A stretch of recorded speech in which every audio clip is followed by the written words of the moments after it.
Di episode sebelumnya, Jiang Han baru mengetahui jika saat ini dalam tubuh milik kakak Yu tertanam ulat gu, di mana hal tersebut dapat menyebabkan kakak Yu kehilangan beberapa ingatan masa lalunya dan membuat dirinya seperti anak kecil. Ditambah dengan Pantong yang ternyata memiliki induk dari ulat gu di dalam tubuhnya menambah kemarahan Jiang Han. Jiang Han pun melepaskan sedikit segel kekuatannya yang menekan tingkat kultivasinya. Hal ini membuat semua orang yang ada di dalam ibu kota kekaisaran dapat merasakan tekanan besar dari Jiang Han. Akhirnya, bagian tubuh Pantong yang terdapat induk ulat gu berhasil Jiang Han dapatkan. Dengan itu, Jiang Han akan memikirkan sebuah cara untuk menyembuhkan saudaranya. Lalu saat itu juga Pantong terbunuh dengan sangat tragis. Jiang Han pun segera pergi ke dalam Demon Locking Tower dan meninggalkan beberapa tulisan di dekat mayat Pantong. Oke, seperti biasa jangan lupa like, komen, dan subscribe agar admin tambah semangat untuk kedepannya, dan semoga video kali ini dapat menghibur teman-teman sekalian. Video kali ini dimulai dari kepala Komandan Wei Dongwu. Kultivasi berada di ranah Juedian tahap kelima. Dia menilai jika seorang kultivator jiwa adalah seorang yang sangat langka. Kalaupun orang tersebut adalah orang yang sudah tua, bahkan lebih tua dari kaisar. Dengan menilai dan mempertimbangkan kekacauan yang terjadi, dia memutuskan agar kejadian tersebut tidak menyebar. Mulai hari ini, dia memerintahkan untuk semua orang boleh masuk ke ibu kota kekaisaran, namun tidak diperbolehkan untuk keluar. Untuk sementara, kekacauan ini yang telah terjadi akan dibilang karena serangan monster laut Cina Timur yang berniat mengacaukan acara pernikahan. Kemudian setelah memandangi tubuh Pantong yang sudah tidak bernyawa, mereka lalu tersenyum. Dan Jenderal Wei berkata bahwa orang yang bernama Pang Fuma mungkin masih bisa menyelamatkannya. Mayat dan tubuh Pantong akan diserahkan kepada guru nasional, dan aku akan kembali ke kediaman kaisar untuk melapor selama 3 hari ke depan. Periksa semua orang tanpa ada toleransi sedikit pun. Waktunya sudah sangat menipis. Ayo, kita cari dengan cepat, ujar para jenderal. Tidak jauh dari tempat mereka berempat berada, di sebuah kolam terlihat sebuah menara milik Jiang Han. Itu adalah menara Demon Locking Tower yang menyusut dengan ukuran yang sangat kecil. Karena ukurannya yang kecil, seekor ikan koi memakan menara tersebut. Cerita pun berpindah di dalam menara Demon Locking Tower. Tempat ini adalah bagian dari dunia atas. Mereka yang berada di luar menara tidak akan bisa melacak keberadaan kita, ujar Jiang Han sembari memberikan kantong berisi makanan kepada kakak Yu. Sembari tersenyum, kakak Yu menerima pemberian dari Jiang Han. Akan tetapi sebelum kakak Yu menyentuh kantong tersebut, tiba-tiba sesuatu terjadi. Tubuh milik Jiang Han bersinar mengeluarkan cahaya kemerahan, lalu meledak, memuncratkan banyak darah. Mungkin ini adalah efek dari pertarungan sebelumnya. Meledaknya bukan seluruh tubuhnya, namun hanya beberapa bagian dari tubuhnya. Di tempat lain, tepatnya di istana kekaisaran, setelah salah seorang komandan melaporkan tentang apa yang sedang terjadi saat ini, kaisar tampak sangat kesal. Pasalnya, para jenderal kepercayaannya tidak dapat menangkap dan menemukan pelaku pembuat kekacauan. Di sini jenderal tersebut sembari tersenyum mengatakan jika dirinya berspekulasi bahwa orang tersebut yang membuat kekacauan pastilah sedang terluka akibat pertempuran sebelumnya. Mungkin menghilangnya Tuan Putri Lican juga dinilai untuk dijadikan sandera oleh orang tersebut. Akan tetapi dia tidak dapat pergi dan keluar dari ibu kota kekaisaran untuk saat ini. Ya, baiklah kalau begitu. Walaupun masih ada sisa dari orang-orang Daxia yang ingin menghancurkan kerajaan Tianwu hari ini, hal itu bukanlah masalah besar. Jika seseorang menyebarkan tentang apa yang sebenarnya terjadi, kita semua hanya akan bersiap untuk melakukan pertempuran. Setelah kepergian jenderalnya, Kaisar bergumam, "Sudah ribuan tahun terjadi. Aku sudah muak dengan kekuatan besar yang menjaga keseimbangan benua Tianwu. 3 hari lagi, aku ingin Tianwu berdiri sendiri. Semua akan sesuai dengan rencana. Tidak ada yang bisa merubahnya." Cerita kembali berganti. Saat ini beberapa tempat yang berada di ibu kota satu persatu mulai diperiksa dan diidentifikasi oleh para prajurit kekaisaran.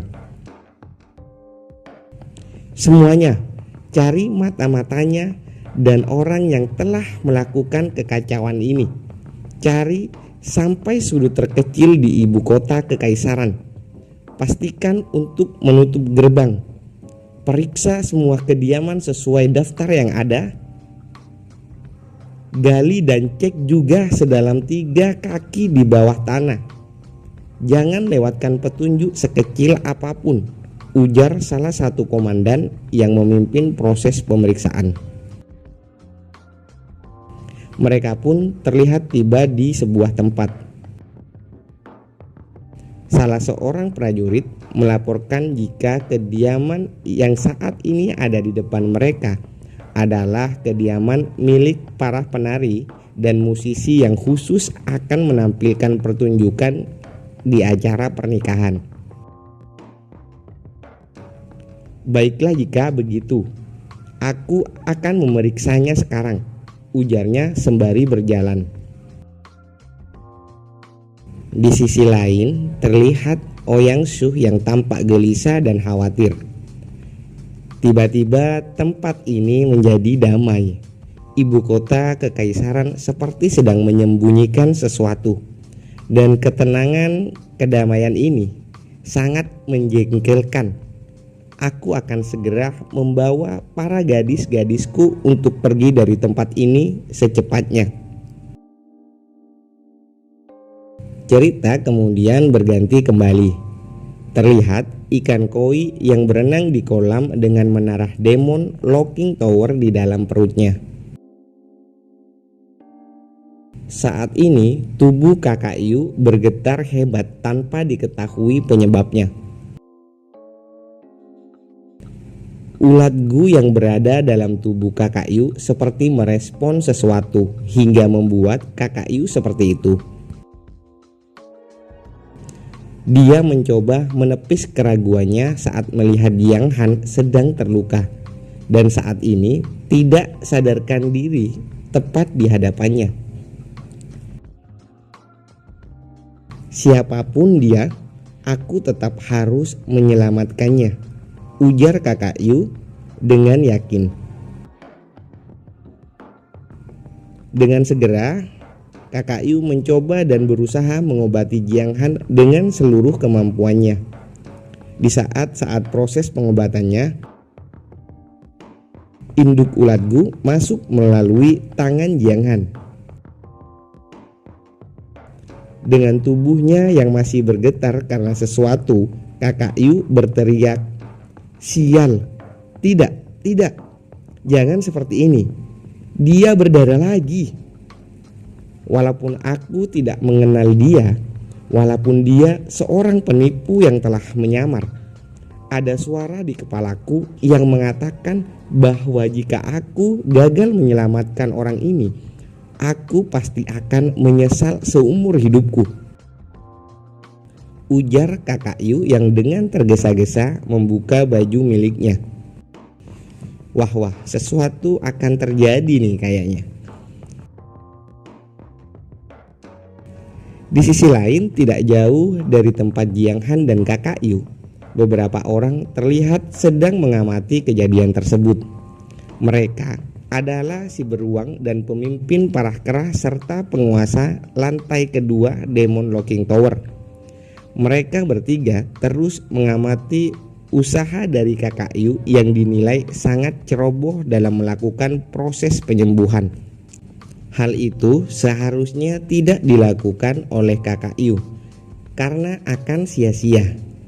Karena tubuh dari tuan mereka yakni Jiang Han pasti akan segera beregenerasi dan akan pulih beberapa saat lagi. Mereka bertiga sangat mengetahui kekuatan seperti apa milik tuannya itu. Cerita maju 1 hari kemudian. Masih di dalam Demon Locking Tower. Kepalaku sangat berat. Apa ini semua karena aku sudah tidak sadarkan diri terlalu lama? Ujar Jiang Han yang baru tersadar dari pingsannya. Setelah Jiang Han membuka matanya, dia tersadar jika dirinya saat ini berada di pangkuan kakak Yu yang hanya memakai pakaian dalam versi dunia kultivator. Karena gambar terpotong dari komiknya, berarti admin asumsikan jika kepala Jiang Han saat ini berada di bawah 2 boba padat dan besar milik kakak Yu. Sedangkan di sisi lain, kakak Yu dirinya tampak senang dan antusias mengetahui Jiang Han telah sadar dari pingsannya. Jiang Han yang merasa malu hingga wajahnya memerah dengan segera bangun dari pangkuan kakak Yu dan hendak berpindah menjauh dari kakak Yu. Namun dirinya langsung terjatuh dan terguling-guling dikarenakan pada saat ini seluruh tubuhnya sedang diperban seperti seorang mumi. Lalu pemandangan indah terjadi setelahnya. Kakak Yu yang dalam kondisi ceria segera menghampiri Jiang Han dengan duduk berjongkok seperti pada digambar. Bagian-bagian dan lekuk tubuhnya yang menonjol baik bagian atas dan bawah terlihat dapat membuat isi kepala penonton bertanya-tanya. Di saat itu kakak Yu menanyakan siapa identitas Jiang Han yang sebenarnya. Kemudian Jiang Han menjawab bahwa dirinya adalah Jiang Han yang merupakan saudara dari kakak Yu. Hal itu dikatakan oleh Jiang Han dengan darah yang keluar dari hidungnya dikarenakan pemandangan indah yang saat ini berada tepat di depan Jiang Han. Wajah yang awalnya riang tiba-tiba berubah menjadi serius. Kakak Yu mengatakan bahwa Jiang Han yang berada di hadapannya saat ini jelas bukan saudaranya. Katakan padaku siapa kau sebenarnya? Tanya dari kakak Yu. Sementara itu, di waktu yang sama di pavilion tempat Snow House berada, terlihat sedang didatangi oleh beberapa prajurit kekaisaran. Di sana mereka atau gadis-gadis penari diabsen sesuai dengan nama yang telah terdaftar dan dituliskan pada sebuah buku.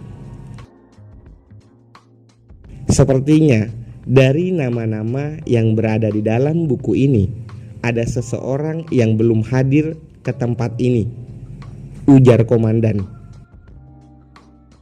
Komandan tersebut lalu menyuruh semua orang untuk mencari Hang Xiang nama dari orang yang masih belum datang untuk diidentifikasi. Kedua wanita ini yang mengetahui jika Han Yuang adalah Ratu Daxia yang sedang menyamar, mereka langsung berkeringat dingin ketakutan. Di sisi lain, keberadaannya tengah dicurigai oleh komandan, dan di sisi lainnya mereka takut jika Han Yuang atau Daxia tidak akan bisa hadir di sana. Baik, jika kalian tidak bisa mengatakan di mana keberadaannya, maka aku akan beri kalian kesempatan. Akan kuberi kalian waktu setelah aku menghabiskan teh ini. Jika kalian masih bungkam, maka aku akan menangkap kalian semua. Lalu beberapa saat kemudian terlihat seseorang yang datang. Apa yang kalian sedang lakukan di tempat para penari? Siapa orang yang kau tunggu? Ujar orang tersebut sembari berjalan menuju komandan. Jadi kalian semua berada di sini karena sedang menungguku. Orang yang baru datang tersebut ternyata adalah Daxia dengan penampilannya yang aduhailah. Jelaskan padaku ada apa? Seorang komandan dan pasukannya sampai repot-repot mendatangi paviliun tempat para wanita penari dari Snow House tinggal. Cerita berpindah kembali di dalam Demon Locking Tower. Kakak Yu dengan posisi tengah duduk di atas tubuh milik Jiang Han. Dia terus-menerus menanyakan identitas asli Jiang Han. Dia masih belum bisa percaya jika Jiang Han adalah saudara laki-lakinya. Apa bukti kalau kau memang adikku? Kau tidak mirip dengan dia sama sekali. Jadi kau ini sebenarnya siapa? Cepat katakan, kenapa kau terus berpura-pura menjadi adikku? Walaupun aku tidak benar-benar ingat, tetapi adikku itu orangnya kecil dan gampang untuk dibuli. Sedikit ingatan masa kecil dari kakak Yu perlahan mulai kembali. Gambaran tentang sosok Jiang Han masih terjebak di ingatan masa kecilnya. Seorang adik yang sangat penakut dengan tubuh yang kecil dan warna rambut berwarna biru. Sembari menepuk-nepuk tubuh Jiang Han, kakak Yu mengatakan bahwa orang yang ada di hadapannya sekarang tidak mirip dengan ciri-ciri adiknya. Di sisi lain, induk ulat Gu yang berada di tubuh Jiang Han sepertinya bereaksi terhadap sesuatu. Di sini, Jiang Han melihat kondisi kakak Yu yang seperti seorang anak kecil, memutuskan untuk menyerah dalam hal menjelaskan tentang siapa Jiang Han sebenarnya. Apapun yang coba Jiang Han jelaskan pasti tidak bakal diterima oleh ingatan dari kakaknya. Jadi saat ini dia berencana untuk mengikuti jalan pikiran dari kakak Yu. Sembari memegang tangan kakaknya, Jiang Han berkata, baiklah. Jika kau ingin tahu siapa aku sebenarnya, maka aku akan mengatakan yang sebenarnya. Aku adalah saudara dari adikmu. Dia tidak bisa datang ke tempat ini sehingga dia menyuruhku untuk menemuimu, ujar dari Jiang Han yang sedang berbohong. Mendengar alasan yang dikarang oleh Jiang Han, mereka bertiga mengatakan bahwa hanya orang bodoh yang akan percaya pada kata-kata dari tuannya. Namun yang terjadi malah sebaliknya. Kakak Yu tampak terlihat senang dan dapat menerima alasan dari Jiang Han. Dia langsung percaya dengan mudah oleh kebohongan Jiang Han. Kenapa kau tidak mengatakannya dari awal? Jika kau ini sebenarnya adalah saudara dari adikku. Jadi mulai hari ini dan seterusnya kau juga adalah adikku. Maka aku juga akan selalu menjagamu persis seperti adik kecilku yang penakut. Jiang Han pun berterima kasih pada kakaknya. Di sini, raut muka kakak Yu perlahan memerah melihat senyum manis dari Jiang Han. Tiba-tiba kakak Yu meraih kepala Jiang Han dan mengatakan bahwa Jiang Han meski badannya kekar tapi terlihat imut dan lucu. Gambar terpotong pun kembali diperlihatkan. Ternyata kakak Yu tadi menarik kepala Jiang Han dan menempelkannya tepat di kedua boba besar kenyal miliknya. Kira-kira gambar versi siluetnya seperti ini ya guys ya. Di gambar tersebut juga diperlihatkan jantung dari mereka berdua yang mengalami kondisi tertentu. Secara perlahan, detak jantung mereka berdetak dengan cepat. Jiang Han langsung dapat dengan cepat menyadarinya. Dia menyadari jika detak jantung mereka lebih cepat dari biasanya. Terlebih lagi jantung dari kakak Yu yang ternyata berdetak lebih cepat dari jantung milik Jiang Han. Jiang Han dengan cepat melepaskan pelukan dari kakak Yu dan melompat mundur untuk menjauhi kakak Yu. Sial, ini ternyata adalah kondisi yang disebabkan oleh reaksi dari ulat gu. Jika sebelumnya kakak Yu aku biarkan jatuh ke tangan Pantong, bisa jadi ulat gu dapat menimbulkan reaksi yang sama, di mana ketika induk dan anak ulat gu saling berdekatan, mereka dapat membangkitkan nafsu bagi orang yang ditanam ulat gu di dalam tubuhnya. Dengan ulat gu ini, pikiran kakak setara dengan anak kecil. Memakai ulat gu untuk mengontrol hubungan kakakku dengan orang lain. Dia kaisar sialan itu tidak tanggung-tanggung menjual anak perempuannya dengan cara kotor seperti ini. Bau dari monster di mayat Pantong sebelumnya juga sangat aneh dan membuatku khawatir. Sepertinya ini sudah tidak bisa ditunda lagi. Aku harus segera keluar secepatnya. Meski aku kini tidak mengetahui kondisi di luar karena pingsan, aku tetap harus segera bertindak dan memulai rencanaku. Oke. Akhirnya selesai, cukup sampai di sini. Tunggu update cerita selanjutnya dan see you.